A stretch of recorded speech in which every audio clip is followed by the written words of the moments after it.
Bonsoir à tous et bienvenue dans ce tout nouveau numéro de Parlons de Léopard sur votre chaîne 100% Sport, Sportset Télévision. Ce soir, nous allons bien sûr parler des léopards de la République démocratique du Congo en deux versions. Nous allons commencer avec l'Afro-Basket. Les léopards basketball se retrouvent en Angola depuis quelques semaines déjà pour peaufiner leur préparation en vue de cette compétition qui va se dérouler en terre angolaise du 12 au 25 août 2025. Nous allons bien sûr revenir sur la préparation de l'équipe nationale de la République démocratique du Congo et nous allons nous projeter sur la composition de cette équipe menée par Michel Perrin, justement. Nous serons bien sûr très regardants parce qu'il y a la Côte d'Ivoire, le Rwanda et le Cap-Vert, justement. Et en deuxième lieu, nous allons parler justement avec le léopard de la République démocratique du Congo. Les deux matchs qui se profilent à l'horizon seront très très importants puisque les léopards seront reçus du côté de Djouba le 1er septembre prochain pour une rencontre très importante pour les hommes de Sébastien Desabre. Et une semaine plus tard, les léopards vont recevoir ici à Kinshasa, au stade de Martyrs, les Lions de la Teranga du Sénégal pour le compte de la 8e journée. Un match très important, mais il faut se le dire, à un mois de fermeture du mercato, justement, les cadres léopards de la République démocratique du Congo se retrouvent dans une situation un petit peu délicate puisqu'il y a certains cadres qui sont vraiment dans une situation qu'on ne peut pas expliquer justement, mais pour ce faire, nous avons le réel plaisir de recevoir Emmanuel Kifwani qui est avec nous ce soir pour parler des léopards justement. Sans plus tarder, nous disons bonsoir et Emmanuel et bienvenue. Je rappelle que vous êtes journaliste et analyste sportif congolais. Voilà, bonsoir Scott Lubila, merci pour l'invitation et bonsoir à tous les téléspectateurs qui auront la chance de nous suivre ce soir pour parler de tous ces sujets. Merci beaucoup Emmanuel Kifwani. C'est la première fois que vous veniez ici à Sportset. Oui, la première une longue série au fait des arrivées pour parler surtout d'un sujet qui me préoccupe beaucoup depuis plusieurs années, depuis une dizaine d'années, les léopards de la RDC. Dans toutes les catégories, toutes les disciplines, on aimerait voir le drapeau porté ou se lever encore plus haut qu'avant. Justement, le drapeau congolais va bien sûr flotter dans quelques jours, dans quelques semaines, du côté de Luanda en Angola. Les léopards ont rendez-vous pour cet Afro-Basket 2025.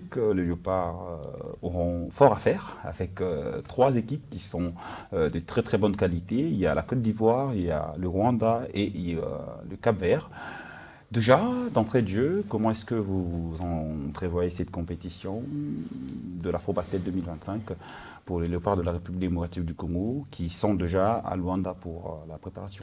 Voilà, déjà, moi, le souci ou le moindre mal ici a toujours été l'argent.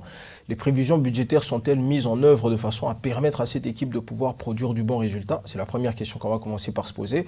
Et après, il y a des adversaires en face comme la Côte d'Ivoire, par exemple, très habituée à des joutes internationales, qui va jouer un tournoi avec beaucoup de motivation. Et voilà, donc c'est l'un des adversaires les plus coriaces. Il y a également le Cap-Vert, comme vous avez parlé du Cap-Vert, qui joue très souvent des tournois lusophones, parce que le Cap-Vert est aidé par le colon, cela veut dire le Portugal, à pouvoir peut-être faire des stages, performer un peu des tournois sous-régionaux, tout ce qui va avec.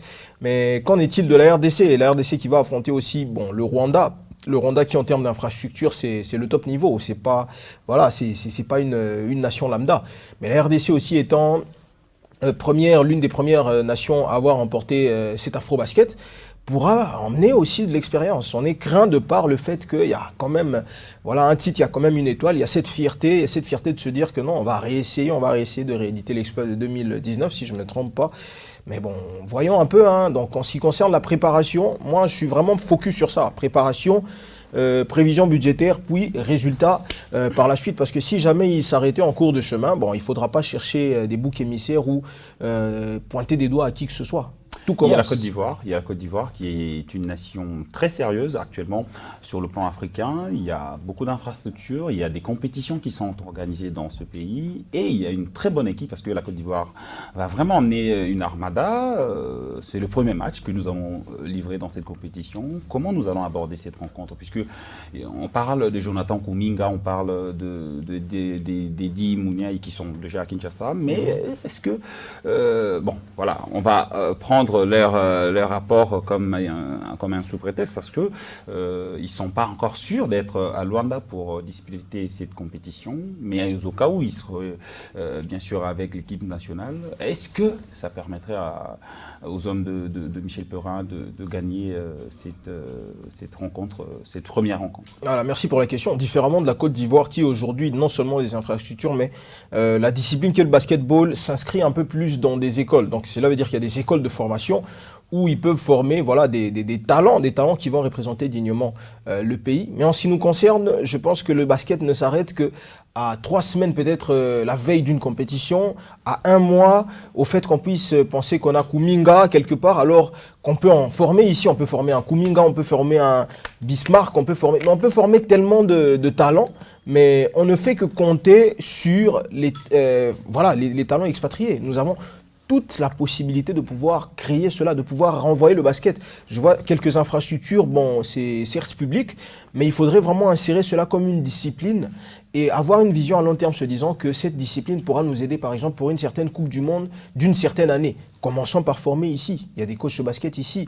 Il y a la Coupe du Congo des baskets, mais il ne faut pas s'arrêter que là. Il faut aller au-delà, au fait, de cela. Parce que si on va se dire... Vous avez dit quelque chose de très important, oui. On va revenir sur ça. Il y a l'aspect formation. Généralement, dans des équipes nationales congolaises, c'est quand il y a une compétition qu'on fait appel un petit peu de Congolais qui sont un petit peu disséminés partout dans le monde.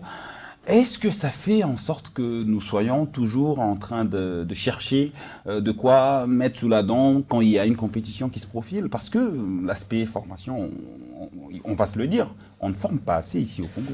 Alors déjà, il n'y a pas que l'aspect formation, il y a aussi l'aspect préparation. Quand on compte un peu plus sur, par exemple, la discipline de basketball, quand vous comptez sur Kuminga, bon, certainement que vous n'avez pas préparé ceux d'ici à pouvoir se conformer aux exigences de préparation de Kuminga à l'extérieur du pays. Donc, ce n'est pas quelque chose d'anodin et il faudrait que les choses changent. Vous allez remarquer que dans plusieurs disciplines, dans le monde, aujourd'hui, ce n'est pas, bon, vous y allez, Nzamba Osala, non. Vous allez rencontrer des personnes qui ont mis du sérieux, mis du paquet pour la préparation et pour la formation, qui vont vous affronter, qui vont vous mettre à terre et vous renvoyer même dès le premier tour de la compétition à la maison. Donc, il ne faudra pas qu'on puisse toujours penser à ramener. Certes, ramener, c'est pas mal, mais il faudra former ici de façon à ce que ceux qui viendront intégrer cette équipe puissent sentir aussi qu'il y a un certain top niveau. Parce que ce n'est pas Kuminga qui va nous emmener en finale, c'est l'équipe, n'est-ce pas? Kuminga n'est pas seul, il ne joue pas seul. Donc, il y a toute une équipe qui est censée être mise en place autour de lui et au préalable, avoir déjà une formation de base qui va permettre à ce que ce Kuminga-là puisse se sentir dans des bonnes conditions. Il va briller. Certes, c'est l'équipe qui va le faire briller, mais on peut se regarder dans les yeux et on va compter sur qui pour faire briller Kuminga dans cette équipe? Je pense Justement, Emmanuel Kifouani, on va prendre la préparation de l'équipe nationale qui se retrouve déjà justement en Angola pour préparer cet Afro-Basket et on va se retrouver tout justement après pour continuer ces parlons de Léopard.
Voilà, nous venons de suivre la préparation des léopards de la République démocratique du Congo. Vous veniez de parler tout à l'heure d'un certain niveau de ces joueurs. On parle de Kuminga, mais il y a également d'autres joueurs qui sont là dans cette équipe. Le niveau est quand même déséquilibré. Comprenez que c'est le jour et la nuit par rapport voilà, aux binationaux, c'est ça. Donc c'est comme ça qu'on les appelle.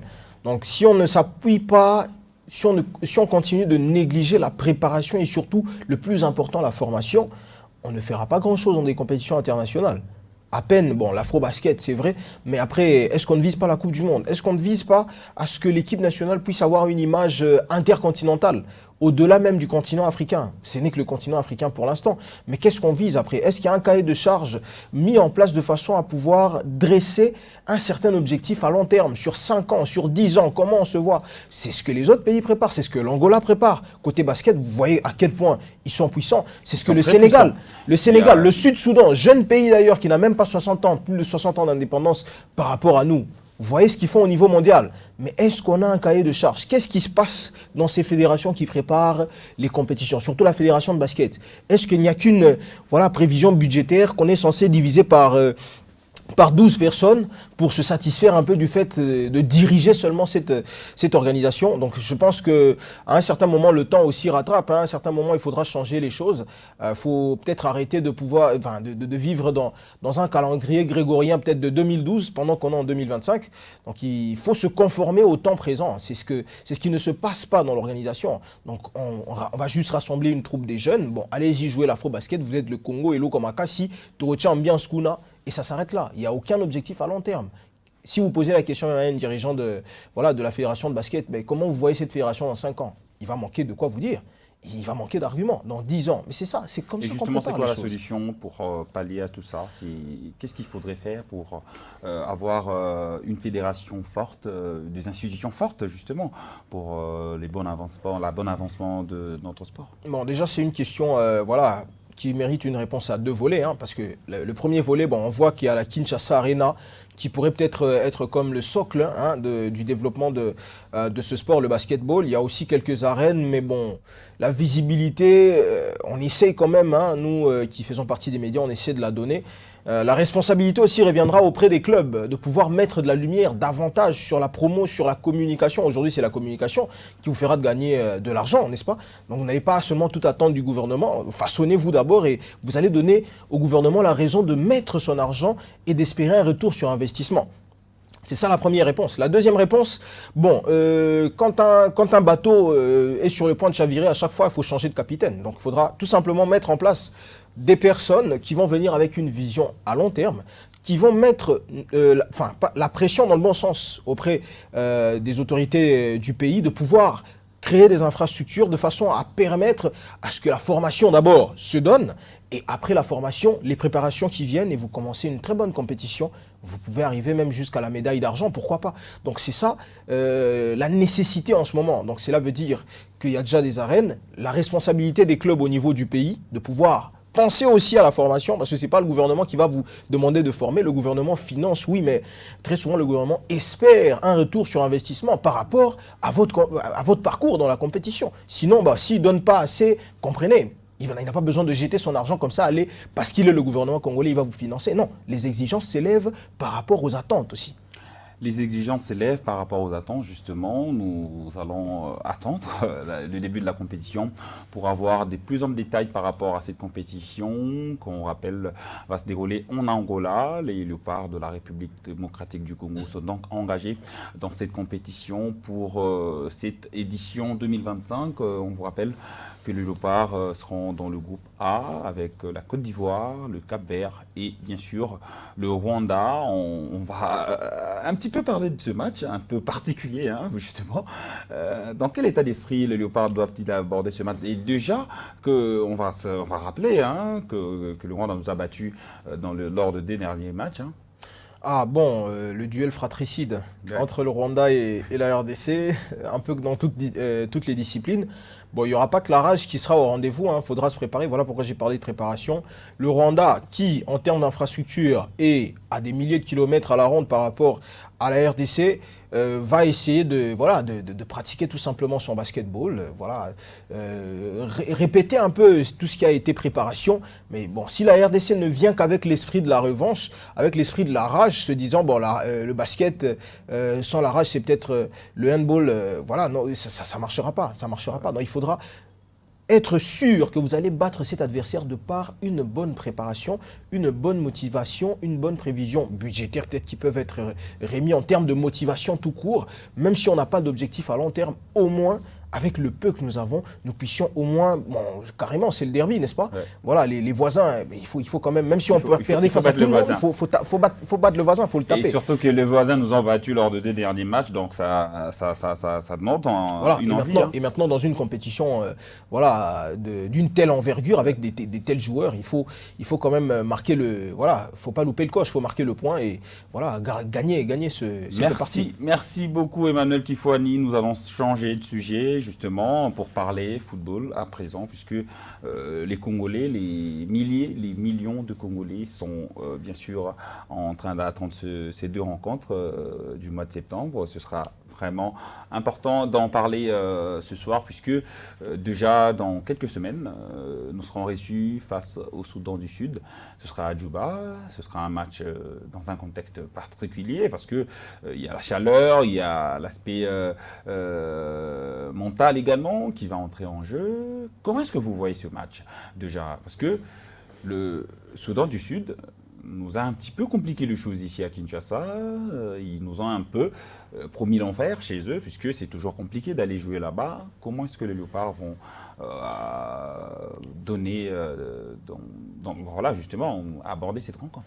Je pense que c'est la rencontre la plus importante avant celle du Sénégal, parce que si jamais on gagnait ce match face au Soudan du Sud à Djouba, je pense que ce sera à Djouba qu'on aura à jouer. Si on l'a gagné, en tout cas, on sera rassuré de pouvoir ne pas perdre face au Sénégal ici à Kinshasa. Parce que quand vous gagnez face au Soudan du Sud, vous êtes premier, vous êtes maintenu premier, peu importe le résultat du Sénégal, parce qu'il y a 1 point d'écart. Ouais. Quand on affronte le Sénégal, bon, la nation peut-être, moi je me dis, mais pourquoi on a la boule au ventre face au Sénégal? C'est la question que je me pose. Non, il ne faudra pas avoir la boule au ventre. Préparez bien ce match face au Sénégal. Le Sénégal n'est pas une faute de guerre. Le Sénégal n'a pas pu battre le Soudan chez lui au Soudan. Eh bien, c'était un match, donc porté à l'extérieur pour eux. Ça n'a pas été facile. Nous non plus, on n'a pas pu battre le Soudan, c'est vrai, mais le Soudan du Nord, le grand Soudan, n'a pas des joueurs de renom. Mais en ce qui concerne le Soudan du Sud, avec le jeu qu'ils ont pu imposer avec Nicolas Dupuy qui est le sélectionneur, bon, je me dis que ça sera rude en tout cas, c'est le match le plus difficile. Notre match de la qualification, c'est celui-là. Celui qu'on joue le premier face au Soudan du Sud. Donc le match du Sénégal, bon, ce n'est qu'un bémol, parce que comment j'ai regardé, bon, Sénégal, mais après ça, il y a encore Togo, et après ça, il y a encore Soudan à la fin. Je me suis dit, non, ça, c'est pas le match qui est censé nous intéresser, parce qu'on part avec un avantage. Si jamais on mettait, vous prenez le match face au Soudan du Sud, vous le mettez entre guillemets, les 3 matchs restants, on a 2 à domicile. On peut carrément avoir les points. Mais les matchs les plus importants, ou le plus important pour moi, c'est face au Soudan du Sud à Djouba et face au Togo à Lomé. Parce qu'ici à domicile, même 1-0, on peut gagner. Parce que comme le dit le Sir Alex Ferguson, l'attaque gagne des matchs et la défense gagne des titres. Exactement, la défense gagne des titres, mais dans notre défense actuellement, on est un petit peu dans le dur, puisqu'il y a Chancel Mbemba, notre capitaine emblématique, qui se retrouve encore sans club jusque-là. Il a fait toute une saison sans jouer avec l'Olympique de Marseille, il a eu quelques matchs avec les Léopards, mais la situation semble continuer jusqu'à présent. Il y a également le gardien Dimitri Berthaud qui a été libéré de son contrat avec... son contrat a pris fin avec Montpellier, justement. Il est sans club. Il y a également notre Arthur Marsuaku. Donc, 3 piliers de la défense congolaise sont sans club actuellement, donc dans une mauvaise posture pour aborder ces éliminatoires. Comment est-ce que vous voyez cet aspect-là? Parce que ça va être quand même très compliqué de venir avec 2 joueurs qui ne sont pas, on va le dire, très en forme. Oui, c'est ça. Donc, jusqu'à maintenant, la charnière défensive nous a fait gagner beaucoup de matchs. Beaucoup alors. Ce n'était pas le cas avant. Avant, on avait une attaque qui pouvait marquer. Tu avais Loa, tu avais peut-être Chabani en face, mais derrière, tu ne savais pas qui tu avais parce que tu savais que quoi qu'il arrivait, tu pouvais avoir 4 buts même si tu as marqué 3 et tu ne gagnerais pas un match de cette façon-là. Alors, Des Sabres a su imposer une défense qui gagne. Voilà, certes, il n'y a pas encore de titre, mais des matchs. Donc nos matchs, c'est la défense qui les gagne. Regardez la CAN, la majeure partie, regardez le match où on a été flamboyant face à la Guinée. C'est la défense qui a sorti ce match-là. Donc 2 défenseurs ont eu à marquer, un seul attaquant. Donc on a un problème, c'est si les attaquants ne répondent pas, les défenseurs. Et ces défenseurs sont des titulaires déjà habitués à jouer. Mais s'il manque de club, manque de rythme, ça va un peu nous handicaper parce qu'il y a également celui qu'on supposait comme étant le futur Chancel Mbemba de cette équipe, Willy Kambala, qui s'est blessé, Willy Kambala de Villarreal, qui s'est blessé. Bon, il y a encore un autre joueur au niveau de, je pense, Granada et tout, qui a sollicité venir, mais bon, il n'est pas encore habitué à ce système, en fait. Et Des Sabres, quand il... Moi, j'aime la façon... Vous pensez qu'un joueur peut débarquer comme ça lors d'un match aussi important, même s'il vient du Real Madrid, voilà, il ne connaît pas les systèmes mis en place, il connaît peut-être pas l'Afrique, parce que le contexte africain est quand même très compliqué, hein. Oui, le football africain, il est assez physique, assez rude, assez engagé. Il n'y a pas plus de technique, il n'y a pas plus d'espace, mais il y a plus de combativité, surtout sur des efforts physiques, sur des accrochages, tout ce qui va avec. Mais moi, je ne vois pas un joueur, on n'exclut pas cela, pas 2, mais un seul seulement, pour venir s'inscrire ou s'immiscer dans cette charnière défensive. Ça va être un peu difficile, hein, parce que c'est des matchs qui s'annoncent très physiques. Voilà, vous avez besoin d'un Masuaku, pas d'un Joris, peut-être Joris qui est un peu plus technique, il est habitué au football belge. Bon, le football africain, c'est l'adaptation, c'est pas du coup, hein, c'est pas pour rien que c'est la doublure. Voilà. Bon, pour ce qui est de Chancel Mbemba, assurance en défense centrale, c'est pas difficile, c'est pas facile plutôt de le remplacer par un autre défenseur. Et après, on se pose la question de savoir, mais qui peut le faire, qui peut jouer ce rôle-là? Dans quel état de forme ils viendront jouer ces matchs-là, Chancel Mbemba, parce que Des Sabres, je pense pas qu'il va changer son équipe, hein. Il est toujours fidèle à son dispositif, fidèle à ses hommes surtout. Mais moi, ce que je préconise, c'est justement de souhaiter que ces joueurs-là puissent trouver des clubs, surtout la sécurité derrière, Dimitri Berthaud. Voilà, donc c'est lui qui protège l'équipe nationale. Donc un gardien rassurant, un gardien posé, qui arrive à bien gérer les émotions, les tempéraments de sa défense. Il gère bien, en tout cas c'est lui le dernier rempart. J'aimerais qu'il puisse trouver un club. Hein. Donc c'est jusque-là, en tout cas, j'ai jamais été impressionné autant par un gardien de l'équipe nationale comme je ne l'ai été avec Dimitri Berthaud. Donc c'est un gardien qui ne panique pas, qui connaît les instructions, il les donne.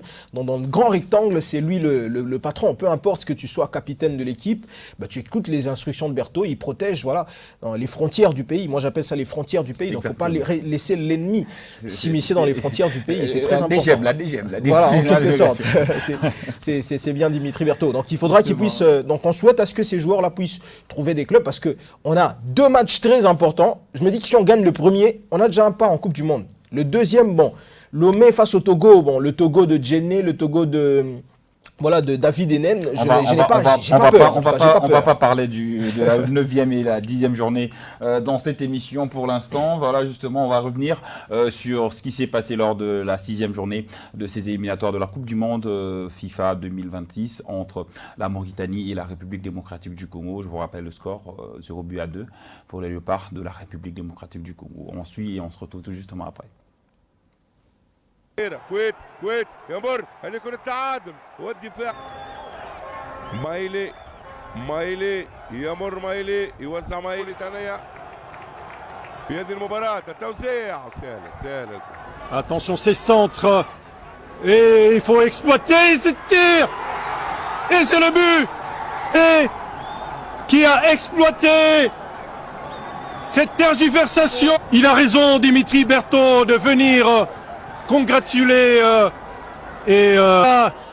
pour le centre et ce mauvais renvoi pour Fiston Mayele qui va catapulter cette balle. Emmanuel Kifwani, nous venons de voir le 2e but de Fiston Kalala Mayele. Ouais. Ça vous fait quoi de voir ce joueur qui a été d'ailleurs plébiscité meilleur joueur, meilleur attaquant du championnat égyptien cette saison? Qu'est-ce que ça vous fait? Il a remporté également la Ligue des Champions. Déjà pour parler de ce but, qu'est-ce que ça vous fait?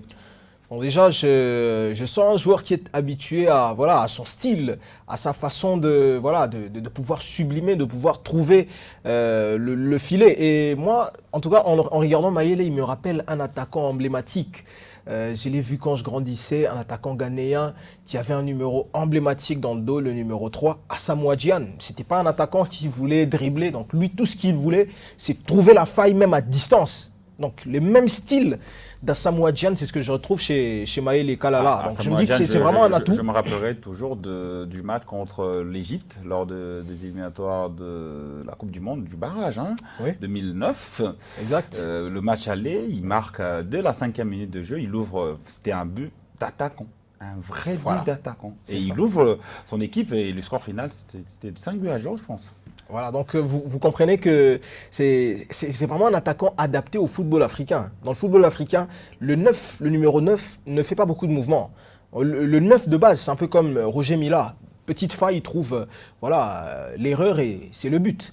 Donc Mayele, en tout cas, c'est un atout majeur pour cette équipe nationale, bien qu'il n'est toujours peut-être pas titulaire, mais c'est un joueur qui, quand il entre, bon, même la défense, elle se met directement à s'inquiéter. J'ai aimé le parcours de Pyramids, je les ai soutenus jusqu'en finale de cette Ligue des Champions. J'ai vu comment les Sud-Africains, voilà, ont donné vraiment tout le respect qu'il fallait à Mayele, surtout les supporters de Orlando, alors que, voilà, il a joué aussi face aux Sundowns. Il y a Orlando qui le voulait, il y a Sundowns qui le voulait. Il y a les supporters de Kaizer Chiefs, j'ai regardé les commentaires, qui donnaient un peu plus de respect en trollant bien sûr voilà, leur protagoniste sud-africain. C'est vraiment un joueur qui a su s'imposer en un temps minime, en commençant bien sûr par Young Africans et à venir jusque dans Pyramide. Vous sentez que c'est une progression qui non seulement a suivi, mais il y a aussi beaucoup de sérieux et de discipline dans l'hygiène de vie du joueur. Et vous sentez que c'est un atout majeur. Moi, j'aimerais que Mayele joue la Coupe du Monde. J'aimerais qu'il marque le but qui va nous qualifier pour la Coupe du Monde. Donc, je compte vraiment beaucoup sur cet attaquant. Et bien sûr, sur les autres attaquants, on va sentir vraiment qu'il y a de la concurrence. La concurrence, ça va. La concurrence, ça aide. En parlant d'attaquant, il y a Simon Banza qui se retrouve dans le placard, parce que le CS Braga l'a mis dans le placard actuellement. Il joue pas, mais il est dans la même situation que Chancel Mbemba, Dimitri Berto et Arthur Masuaku. Mais il y a quand même Essende qui a déjà débuté la préparation. Il y a également Bakambu qui a débuté la préparation. La concurrence va être encore rude pour ce mois de septembre. Beaucoup alors. En ce qui concerne Banza, je ne pense pas qu'il pourra manquer de preneur, même si c'est un club, parce que je ne sais pas. Mais les temps pressent. Partant de l'objectif. Les temps pressent, Emmanuel Kifouani, les temps pressent. Il ne nous reste pas beaucoup de temps pour la fin du mercato. Et surtout ça, et surtout que la trêve africaine, ce sera dès le début du mois de septembre. Bon, espérons qu'il puisse trouver quand même un entraîneur d'ici cette semaine, parce que la semaine vient de commencer. Et ça va permettre aussi que, par rapport au temps de préparation à l'équipe nationale, pour les 3 semaines qu'on aura avant d'affronter ces éliminatoires de la Coupe du Monde États-Unis, Canada, Mexique 2026, qu'ils puissent au moins avoir des joueurs en forme, des joueurs qui sont déjà dans le rythme de l'aventure de la saison qui commence. Parce que ce sera peut-être l'une des plus belles et des plus longues saisons, celle qui commence 2025-2026, parce qu'il y a la Coupe du Monde qui vient après. Donc c'est une saison où il y a tellement de pression, où les joueurs doivent se dire que peu importe le club dans lequel je suis, je dois me sublimer, je dois avoir une place. Et surtout que des sabres l'a pointillé en disant que les places se vendront cher. Et à tous les postes, c'est le cas. Voilà pourquoi on ne vous prendrait pas un Mokonzi à la place de Chancel Mbemba. Sinon, vous attendez à quoi? À ce remplacement-là, ça ne se passerait pas. Parce qu'il y a certains joueurs qui, voilà, essaie de performer, essaie de se représenter en face de Sébastien pour qu'il puisse les cocher, les piocher et les mettre dans l'équipe nationale. C'est pas facile, donc il faut être en forme. La saison, elle sera longue, elle va emmener jusqu'en Coupe du Monde. Alors, les joueurs, à eux d'être sérieux, à eux d'être engagés physiquement, tactiquement, même mettre l'aspect discipline surtout, parce que je vous assure, si jamais on allait en Coupe du Monde, je vous assure, la liste va faire parler. Et on ne s'y attendra peut-être pas à l'ampleur de cette liste-là de la Coupe du Monde.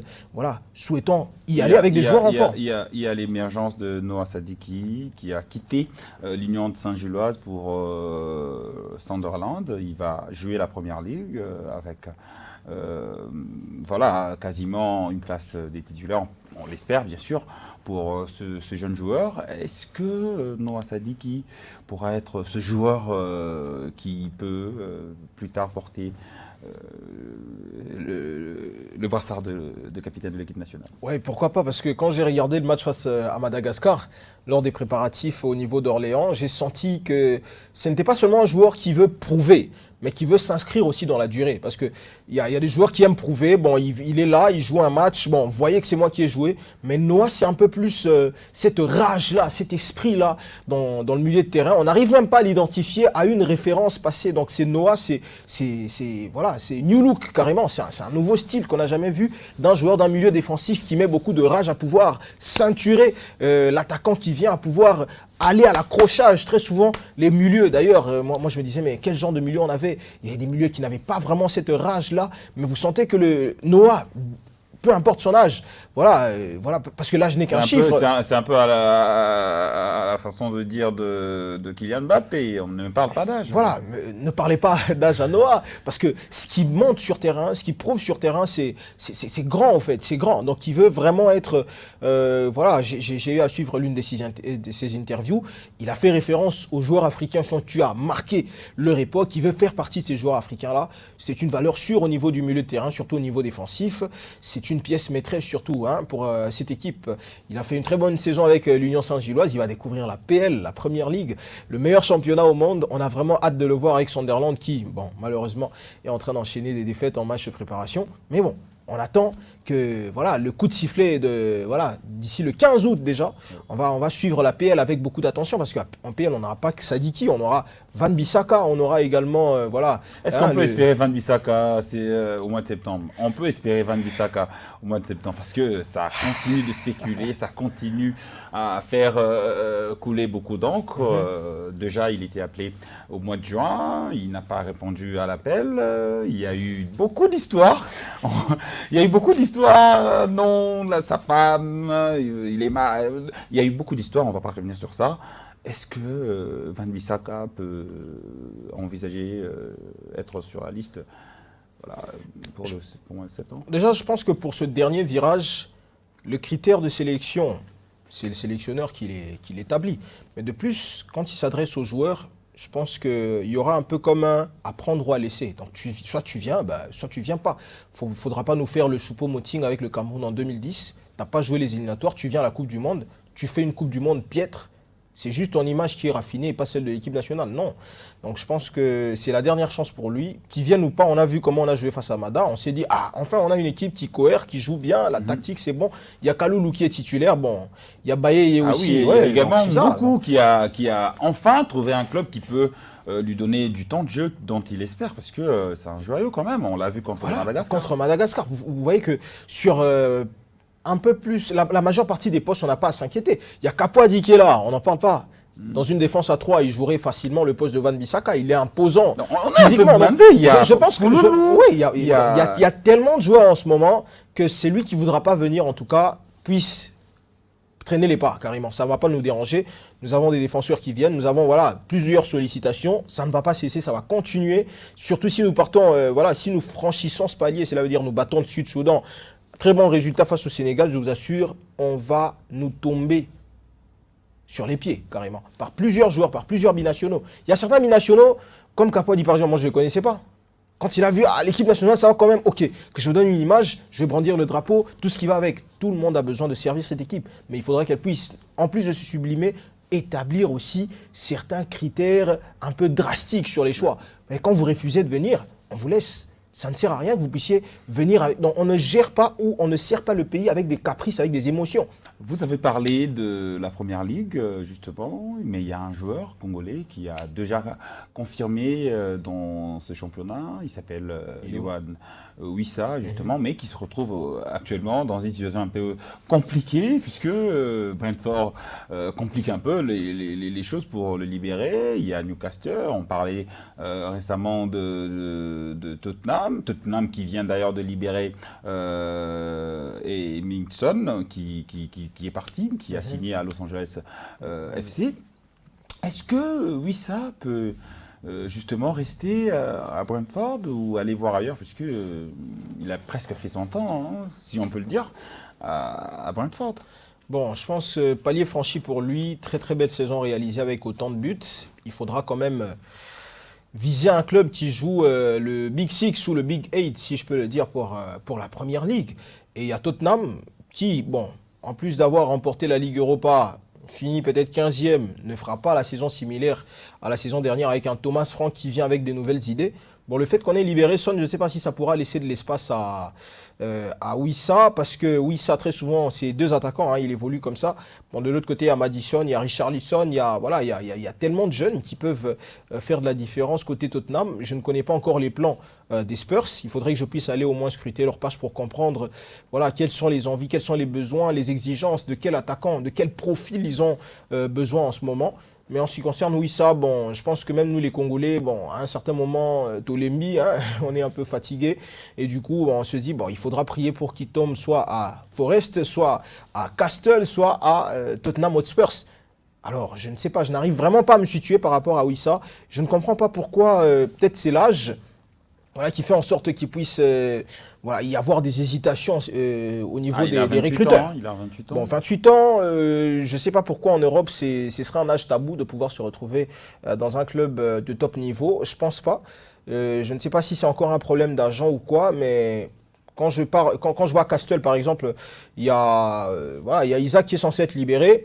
Mais quand je retourne auprès de Forest, il y a Gibbs White qui a été libéré, qui est allé à Tottenham. Bon, il y a de l'espace.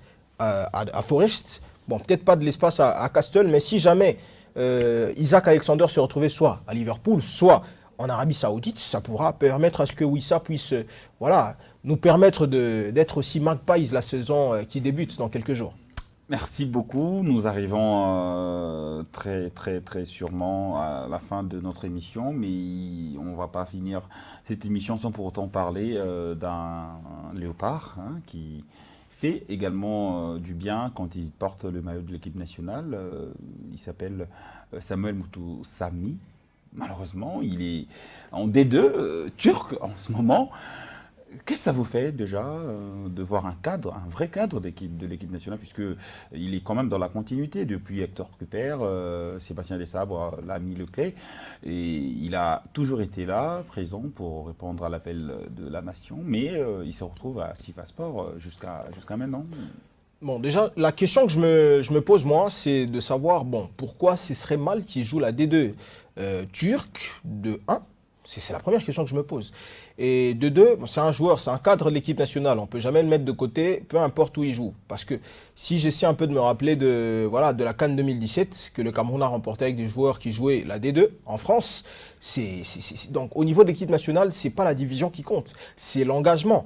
Et cet engagement-là qu'on exige à mettre en place dans le jeu, dans le sens même du combat, Mutusami remplit tous les critères. Donc ce n'est pas le fait d'être rétrogradé en deuxième division, parce que Moukou aussi en deuxième division, on ne va pas l'interdire de venir parce qu'il va jouer la Ligue 2. Ce n'est pas cela qui va empêcher aussi Mutusami de pouvoir continuer à s'inscrire dans la durée de cette équipe nationale, parce qu'il remplit les critères de ce guerrier qui vient, il défend le drapeau du pays, peu importe où il est. Et d'une certaine manière, on doit se dire que dans tout ce que nous faisons, ou peu importe ce que nous pourrons apporter, que ce soit socialement, que ce soit dans l'équipe nationale, dans tous les domaines, si nous le faisons pour le pays, eh bien, faisons-le avec cet amour-là. Et cet amour, c'est Mutusami qui l'incarne. Peu importe là où il était à Sivasspor. Regardez comment il était le patron du milieu ici, intraitable. Et voilà, vous ne pouvez pas ramener, certes, on a eu à tester quelques milieux, les Mouko et tout, mais ils n'ont pas encore cette rage-là, cette grinta-là de pouvoir jouer pour défendre le drapeau du pays. Donc la deuxième division n'est pas une division taboue pour pour se dire non, je ne vais pas me retrouver en équipe nationale parce que je joue en deuxième, en D2. Merci beaucoup Emmanuel Kifouani, c'était un réel plaisir. Je pense que les téléspectateurs et les amoureux de cette émission ont pris plaisir à vous suivre ce soir. Qu'est-ce qu'on peut retenir dans tout ce qu'on a eu à échanger dans cette émission? On a parlé de l'Afro-Basket, on a parlé également du CHAN, des éliminatoires de la Coupe du Monde. On va un petit peu terminer avec du CHAN parce que c'est une compétition compétition qui se joue déjà actuellement. Il y a la RDC qui est engagée, même s'il y a eu un faux pas déjà lors de cette première journée. Il nous reste encore quelques matchs. Comment est-ce qu'on peut se faire, puisqu'il y a également la malédiction de 4 matchs de suite sans marquer de but d'Otis Moma. En tout cas, cette équipe Chan n'a pas eu le temps de se préparer. Déjà, dans le football moderne, et surtout dans le football africain, qui commence à décoller grâce aux améliorations de la CAF, grâce aux exigences et aux mises en place des plans du président de la Confédération africaine de football, Patrice Motsepe, il faudra préparer son équipe comme il faut pour affronter les autres équipes. Sinon, si vous ne le faites pas, regardez ce qui s'est passé avec les Léopards dames. Certes, on a parlé du budget, mais moi, je ne vois pas plus de budget, moi, je vois la préparation. On s'est préparé comment pour s'attendre à quel résultat? Comment ces Léopards Chan se sont préparés et à quoi s'attendre à la longue? À quoi s'attendre à la longue de cette compétition? Parce que j'ai parlé l'autre fois des pays de la zone COSAFA. On joue ça dans 2 zones. La zone CECAFA, l'Est, et la zone COSAFA, Austral, la zone Sud. Ce sont des zones qui organisent des tournois de zones pour permettre à ce que les équipes se subliment. Le problème avec la RDC, c'est que la RDC se retrouve dans la pire des zones. La zone UNIFAC, la zone la plus faible, je vous assure. Il n'y a que le Cameroun, le Gabon, la Centrafrique qui vient. J'encourage cela, la Centrafrique qui va jouer le championnat d'Afrique des Nations. Mais quand vous allez affronter la Zambie, une équipe assez structurée qui a eu à jouer le tournoi de la COSAFA, vous allez affronter l'Angola, tenant du titre du tournoi de la COSAFA, vous allez affronter le Maroc. Vous savez ce que le Maroc a eu à faire à l'Angola. Et vous allez affronter en dernier lieu la dernière équipe peut-être de ce groupe. Voilà, donc je pense que c'est 5 équipes, donc Kenya, RDC, Zambie, Maroc, Angola. On a perdu face à l'équipe la plus faible du groupe. Et qu'est-ce qu'on va faire face au Cador? C'est la question que je me pose, question mark. Alors, à quoi on est censé, nous, s'attendre de cette équipe, de ce sélectionneur, Otis Ngoma? Je ne sais pas, qui se plaint d'abord en conférence de presse, ça c'est pas une image d'un leader. On a besoin d'une image, d'un leader charismatique qui impose, un peu comme Sébastien de Sable. Sébastien de Sable, tu lui donnes pas 3 jours de préparation pour aller en compétition. Non, il a déjà tout établi. Mais quand vous avez un sélectionneur à qui on dit, bon, tu as joué en Angaï aux pourcentage, non, là, vous vous attendre à un résultat. Non, il n'y a pas de, donc il n'impose pas vraiment, hein, cette image-là charismatique. Il est un peu plus dans la plainte, on n'a plus besoin de ça. Le temps des plaintes est déjà révolu. On a besoin d'une équipe qui se répare. Le Chan, regardez la dimension que ça prend dans certaines années, dans quelques années. Il ne faudra pas limiter le Chan qu'en 2025. Il faudra voir le Chan au-delà. Merci beaucoup. Nous sommes arrivés vraiment à la fin de cette émission. Merci d'avoir été très nombreux à suivre ce numéro de Parlons de Léopard. Vous étiez vraiment de partout dans le monde pour suivre ces numéros de Parlons de Léopard, bien sûr. Emmanuel Kifwani, un dernier mot, s'il y a de salutations. Il y a eu beaucoup de Congolais qui t'ont suivi. J'ai vu que Emmanuel a une liste là de salutations. Voilà, justement, prenez votre temps. On est au Congo. Ce n'est pas une liste longue, mais une liste quand même qui va permettre à ceux qui nous ont suivis aujourd'hui d'avoir cette petite reconnaissance. C'est toujours important. Je vais commencer par Boom Sport, la page qui s'occupe du football congolais. Vraiment un grand projet que j'ai vu naître avec le leader David Sangwa, l'homme invisible depuis quelque part, que je salue. Je vais également saluer mon avocat, maître Rabi Kadaka Labissumwa, maître de leur maître. Voilà, la salutation, elle est là. Il y a également le Kabenoueve, celui qui s'appelle Kabenoueve, Aaron Makabika, l'ami de Manassé Kalombo, le Manassexy. Bon, je ne sais pas comment, le nom il est un peu compliqué, mais je vais directement finir avec le pasteur révérend, pasteur Christian Bouloumoaï, Mabaya Motonanzambe, hein, mieux vaut 3 Bavaria que 3 Castel. Tobate la Bonzambe, c'est le plus important. Merci beaucoup Emmanuel Kifwani. Nous sommes arrivés à la fin de cette émission et nous remercions l'équipe technique qui nous a soutenus pour suivre cette émission. On avait Fiston Dolo derrière la caméra, Fiston Zamba derrière la baie vitrée et il y avait également HM Mietete qui était là pour s'occuper des sons bien sûr, sous la supervision de Papa Ngolou. On se retrouve la semaine prochaine avec le même plaisir. Je remercie Maman Chantal Bouilly et Dem Bokolo. Je te salue depuis là où tu es. Merci beaucoup d'être présente pour suivre cette émission. On se retrouve la semaine prochaine avec le même plaisir. Merci.